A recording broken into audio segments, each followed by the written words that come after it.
रोज़ाए अमीरुल मोमिनीन इमामुल मुत्तकीन ज़ौज बतूल नफ्स रसूल हज़रत अली अलैहिस्सलाम तारीख़ व अहमियत इख्तिसार के साथ चंद अक़सात में।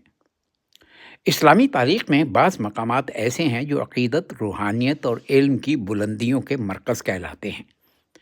इन्हीं में से एक मकाम रोज़ाए अमीरुल मोमिनीन इमामुल मुत्तकीन हज़रत अली अलैहिस्सलाम है, जो नजफ़ अशरफ में वाक़ है।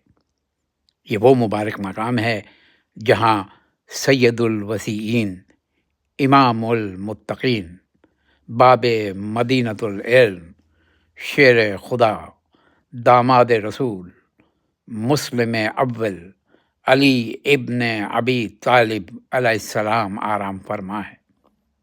सदियों से अहले हक़, अहले मोहब्बत, अहले इल्म, अहले फ़िक्र और अहले शऊर की ये बहरगाह है।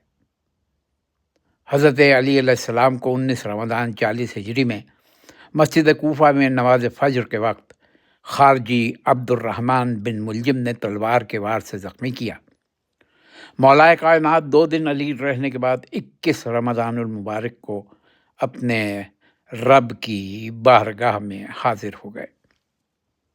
उस ज़माने में दुश्मनों की कसरत की वजह से आपके जसद मुबारक को कूफे से बाहर गर्री नजफ़ के पहाड़ी सहराई इलाके में खामोशी से दफन किया गया। इस तदफीन में इमाम हसन मुज्तबा, इमाम हुसैन अलैहिस्सलाम, हज़रत मोहम्मद बिन हनफिया और चंद दीगर असहाब शामिल थे।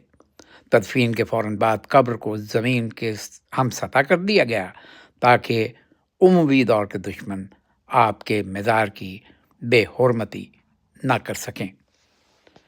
आज की बात यहाँ ख़त्म करते हैं। अगली किस्त में बात इससे आगे बढ़ाएंगे।